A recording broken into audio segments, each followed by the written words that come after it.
Ya, masih bersama kami pemirsa di Anyus Sore membahas mengenai hasil survei Indikator Politik Indonesia Capres 2024. Masih bersama Pak Adam Malik, peneliti Indikator Politik Indonesia, Pak Andreas dari PDIP dan juga Pak Syarif Gerindra. Saya ke Pak Adam. Pak Adam, seperti yang tadi saya sempat utarakan, apakah betul pemilih milenial ini menjadi tolak ukur nanti di tahun 2024? Mengingat banyak partai politik sekarang yang mengarahkan strateginya untuk menggait hati para milenial ini. Betul di atas 40% nanti 2024? Pemilih milenial? Ya menurut saya lupa untuk cek lagi data BPS, tapi jumlahnya memang besar dan sangat penting kelompok milenial ini, milenial dan setelahnya kali ya, karena milenial batasnya sampai usia 21 mungkin. Dan sangat penting karena mereka punya habit yang sangat tinggi dengan media sosial. Sementara media sosial ini adalah media sosialisasi yang penetrasinya sangat besar di kalangan publik. Mereka ini 80% lebih menggunakan medsos. Dan di medsos ini engagementnya sangat tinggi. Mayoritas itu dalam mengikuti berita-berita, dia ikut turut berkomentar, aktif berkomentar. Termasuk isu-isu juga berita-berita yang terkait dengan sosial politik gitu. Nah, kemudian juga sharing berita tersebut gitu. Oleh karena itu, selain basisnya yang sangat besar, karakteristiknya juga unik dan aktif. Kelompok milenial, katakanlah milenial ini, kelompok muda lah gitu, kalangan anak muda. Jadi ini menjadi penting bagi misalnya Pak Andreas Ferreira dan Pak Syarif dan partai-partai lainnya untuk menarik sebanyak-banyaknya basis pemilih muda ini. Tapi kalau berkaca pada pemilihan 2019, jumlah yang tidak memilih juga banyak di kalangan milenial, Pak Adam. Betul, memang saya kira itu proporsional aja gitu. Dan cukup besar, sekitar 12% gitu, kelompok muda yang usianya 17 sampai 21 tahun itu. Itu besar dan itu proporsional dengan populasi di pemilih secara umum gitu. Jadi itu proporsional, yang memilih pun proporsional dari setiap kelompok usia gitu.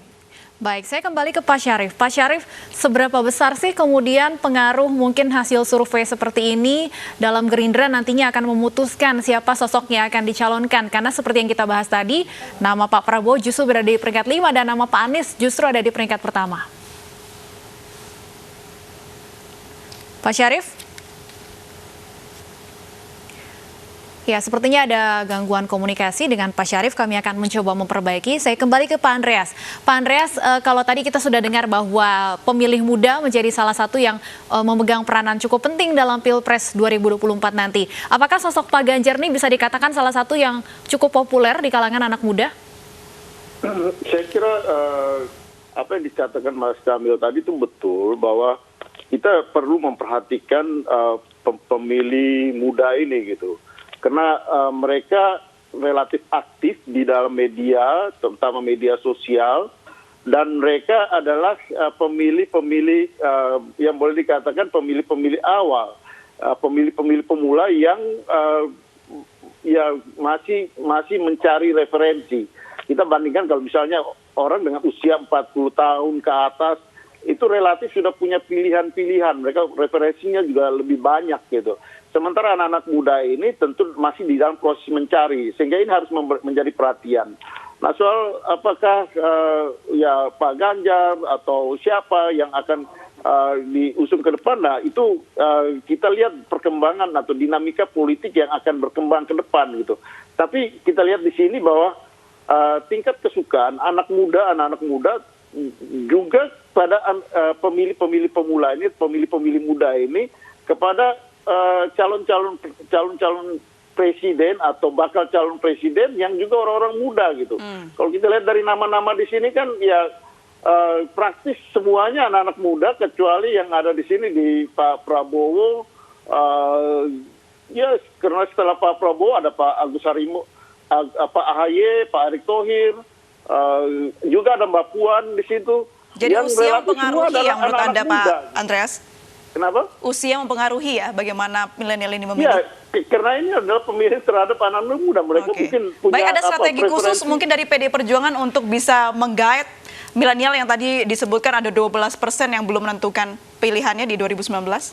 Ada 30% lebih yang belum Justru membuat 30% ya? lebih dari 30%, dan pasti saya kira semua kandidat ke depan akan mempunyai strategi khusus untuk menggait pemilih muda ini, karena itu tadi kecenderungan mereka interaktif dengan media sosial itu tinggi, dan mereka relatif mempunyai referensi awal yang masih bisa berubah-ubah gitu, sehingga memang penting untuk memperhatikan secara khusus pemilih muda ini gitu. Saya kira semua calon atau ya siapa yang ingin berkompetisi di dalam berkontestasi di dalam capres pasti harus memperhatikan pemilih muda ini. Jadi kriteria utama untuk kader PDIP diajukan sebagai calon presiden sudah terlihat ya, Pak Andreas? Ya, ini kan masih pemilih muda kan. Yang kalau kita lihat di sini memang yang disurvei oleh indikator politik ini adalah pemilih muda. Karena ya ini tidak menyangkut pada pemilih di atas berapa tahun, di atas 21 tahun. Tapi ya ini penting, karena kalau survei ini diarahkan pada semua, pasti akan beda hasilnya dibandingkan dengan apa yang kita tunjukkan sekarang. Tapi ini sebagai referensi, ini perlu untuk menjadi perhatian ke depan. Baik, kita kembali mencoba menghubungi Pak Syarif. Pak Syarif, Anda masih terhubung bersama kami? Masih, Mbak. Baik, iya Pak Syarif, seberapa besar kemudian pengaruh hasil survei seperti ini dalam pengambilan keputusan di internal Gerindra? Karena seperti yang kita bahas sebelumnya, Pak Prabowo justru berada di peringkat 5 dan justru Pak Anies nih berada di peringkat pertama. Ya, seperti saya mirip-mirip dengan Pak Andreas ya. Jadi pemilih-pemilih dari kalangan milenial adalah generasi di mana dia memiliki akses informasi lebih banyak ya, dari media sosial terutama. Nah, sekarang pertanyaan bagaimana posisi Pak Prabowo dan apa langkah Gerindra? Pak Prabowo kan sedang bekerja membantu Pak Jokowi bagaimana menyelesaikan 5 tahun ini ya, dan Pak Prabowo sering mengatakan bahwa saya fokus bekerja. Nah, karena Pak Prabowo seringkali ketika diminta pendapat dari banyak media kemudian diam, itu kan menjadi juga pertanda bahwa Pak Prabowo untuk saat ini memang public expose-nya memang minim. Jadi tidak heran kalau kemudian pemilih milenial tidak bisa mengakses tentang Pak Prabowo. Menurut saya seperti itu. Langkahnya apa? Ya tentu rahasia dapur kami, Mbak. Baik, atau mungkin memilah atau mulai mencari kader-kader yang sesuai dengan kriteria milenial saat ini, Pak Syarif? Belum, di Gerindra belum ada pembahasan seperti itu, tapi tetap bahwa putusan di Rapimnas tetap Pak Prabowo kami ajukan sebagai calon presiden untuk tahun 2024. Nanti perkembangan berikutnya kan nanti ada terjadi koalisi atau dinamika yang lain, nanti kita akan putuskan berikutnya. Pendapat Anda mengenai Anies, Ganjar, dan Ridwan Kamil yang menempati posisi atas seperti apa? Ya, menurut saya bagus ya, berarti ada regenerasi yang tidak mandek ya, ada regenerasi yang, dan banyak pilihan tentu ya buat masyarakat ketika disodorkan nama-nama itu. Kemudian menjadi banyak pilihan, itu makin bagus menurut saya ya. Menurut saya makin bagus, ya, tinggal bagaimana yang diunggulkan itu dalam kandidat seperti itu konsisten pada sikap-sikapnya sampai menjelang pemilihan. Baik, tentunya masih ada waktu cukup panjang bagi partai politik untuk menyusun strategi, memilih siapa saja calon-calon untuk Pilpres 2024 nanti. Kami akan tunggu tentunya. Terima kasih Pak Adam, Pak Syarif, dan Pak Andreas sudah berbincang bersama kami di Ainus Sore. Pemirsa, sidang lanjutan korupsi bantuan sosial COVID-19 digelar hari ini di Pengadilan Negeri Tipikor, Jakarta Pusat. Mantan Menteri Sosial Juliari Batubara dihadirkan untuk menjadi saksi. Dalam sidang kali ini, Jaksa Penuntut Umum menghadirkan mantan Mensos Juliari Batubara.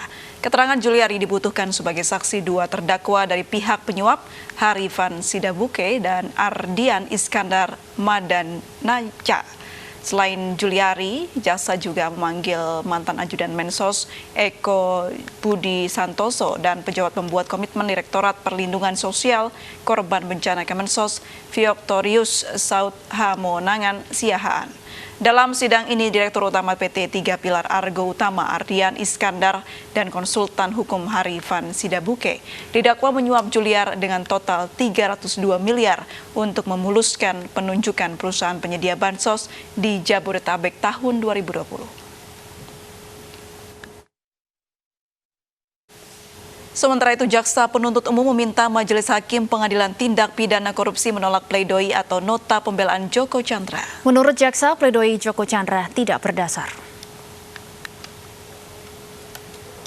Dalam sidang replik hari ini, Jaksa Penuntut Umum tetap pada tuntutan yakni meminta Majelis Hakim untuk menghukum Joko Chandra 4 tahun penjara dan denda 100 juta rupiah subsidiar 6 bulan kurungan dalam perkara suap pengurusan fatwa MA dan penghapusan nama Joko dari daftar pencarian orang. Menurut Jaksa, dalih Joko Chandra yang mengaku sebagai korban penipuan dalam perkara pengurusan fatwa MA tidak berdasar bukti yang kuat. Dalam perkara ini, Joko Chandra dinilai memberi suap kepada Pinangki Sirna Malasari, Kepala Subbagian Pemantauan dan Evaluasi 2 Biro Perencanaan Jaksa Agung Muda, Pembinaan Kejaksaan Agung senilai $500.000 dari total yang dijanjikan 1 juta US dollar. Diduga suap untuk pengurusan fatwa Mahkamah Agung agar putusan PK kasus pengalihan hak tagih Kesi Bank Bali dengan pidana penjara 2 tahun tidak bisa dieksekusi. Tidak hanya itu, Joko juga dinilai terbukti menyuap 2 jenderal polisi yakni Irjen Napoleon Bonaparte dan Brigjen Pol Prasetyo Utomo untuk mengupayakan namanya terhapus dari daftar Red Notice.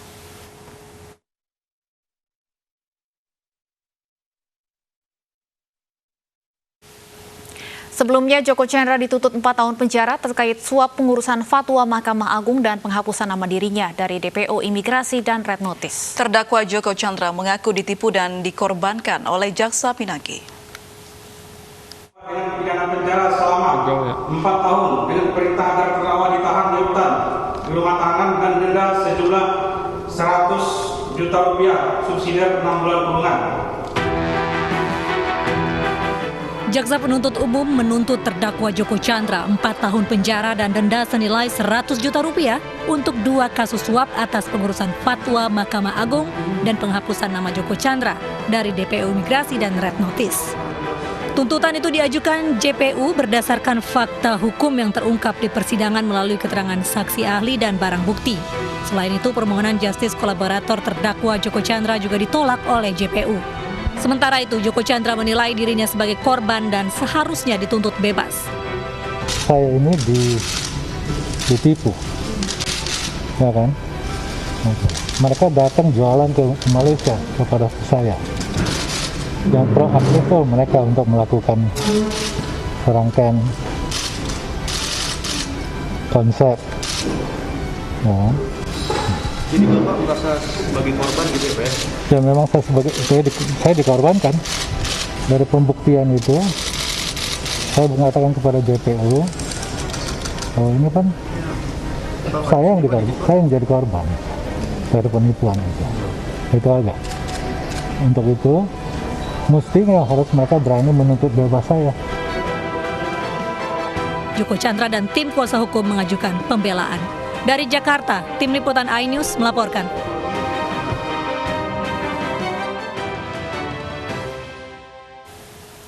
Ketua Umum Partai Demokrat Agus Harimurti Yudhoyono digugat ganti rugi 5 miliar rupiah oleh mantan kadernya. Menanggapi gugatan tersebut, loyalis AHY pun siap menempuh jalur hukum.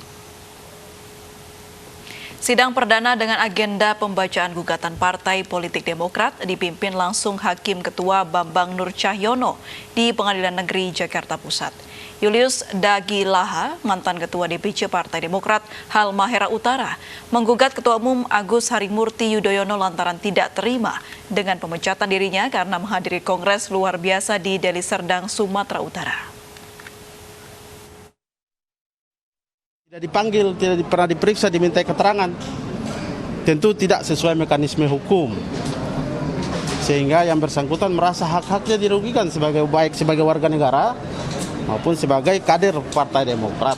Sehingga melakukan gugatan terhadap DPP ke Pengadilan Negeri Jakarta Pusat.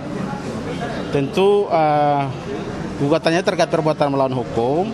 Yang bersangkutan ini juga sebagai anggota DPRD yang menjabat sebagai Ketua DPRD Kabupaten Halmahera Utara. Pengambil alihan kepemimpinan Partai Demokrat ini inkonstitusional dan ilegal. Maka apa yang dilakukan oleh mereka, kita akan bertindak tegas sesuai dengan konstitusi partai. Saya kira itu aja. Terima kasih. Woman Grandmaster Iren mengalahkan Dewa Kipas alias Dadang Subur dalam pertandingan sore tadi. Kami akan kembali dengan informasi selengkapnya sesaat lagi.